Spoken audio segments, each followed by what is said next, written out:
The Honda XR150 has been in production since 2003, though up until recently it wasn't available in the US market, selling most of the units in Asia or Latin America. The XR150 platform is one of the most popular entry-level dual sports, and its introduction to the US comes with some welcome perks: time-tested engine and components plus a 20-year history of available parts, both OEM and aftermarket. Honda's reliability is legendary, and this little XR150L is likely no exception. I headed up to the hills of Santa Ynez to meet the Honda team and get a first glimpse at the XR150L. The windy roads over the pass building the anticipation to try another small dual sport in one of my favorite corners of California. While I'm a seasoned long-distance rider, I am very entry-level when it comes to off-road riding, and I'm exceptionally conservative when it comes to riding shiny new press bikes, especially off-road. Happy to see a few familiar faces in the crowd. We settled in to get the Cliff's Notes on the XR150L and get an overview of what the next day's adventures had in store for us.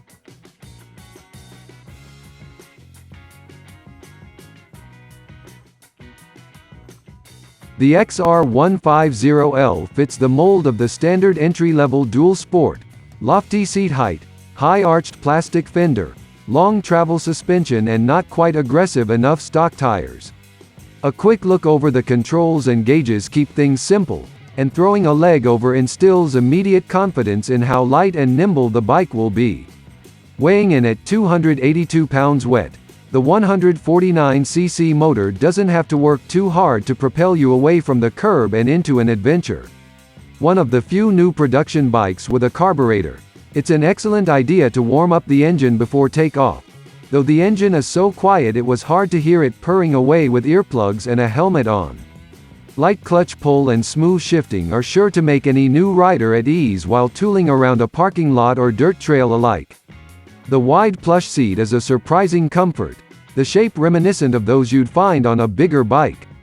Think of the last time you needed to do some long roads back from trail riding, and how much you'd have loved a cushy seat to sink into while pinning it back to camp. My only reservation here is that with the wider seat, the footpegs are not quite long or grippy enough to make standing for any length of time comfortable. Otherwise, the handlebars and ergonomics of the bike are great for sitting and standing, easily transitioning from one to the other as the trail needs change.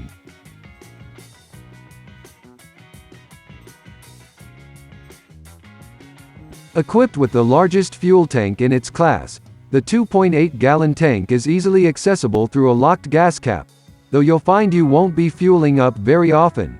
Honda claims that the range on a full tank is 346 miles, which has to be the highest miles per gallon average I've ever seen at 123.6.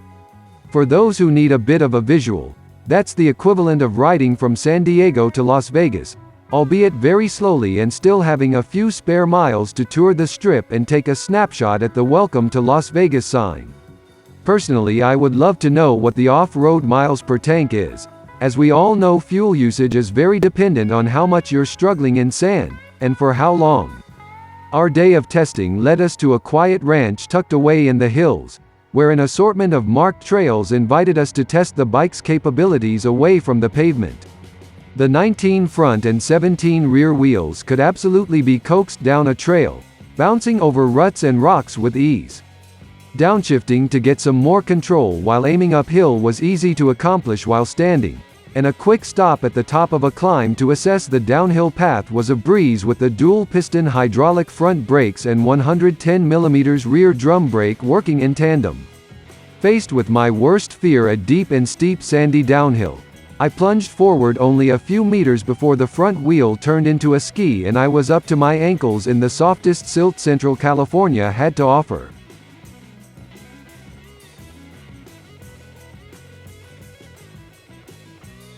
Now let's discuss another, too good to be true, claim from Honda. The XR150L is capable of highway travel. While 150cc is enough to not get arrested for riding this bike on the highway, I wouldn't count on being able to safely use this for even shorter highway commutes, unless your desired exit is only a few miles down the road. When road testing this bike we hit just about every type of road you'd encounter in Southern California. Nicely paved canyons, two-lane highways, twisty ups and downs winding through the hills, and your average forgotten backroad patched together with asphalt band-aids that resembled cobblestones more than pavement. On the smooth pavement, the bike progressed wonderfully, only struggling on an ascent through the hills, losing speed slowly but surely until cresting the top and evening out. On a highway downhill we did manage to hit 70 miles per hour, head tucked down and at the end of the throttle. The bike was able to hold that speed until the exit approached, though I doubt I'd feel as confident pushing that hard on anything but pristine pavement.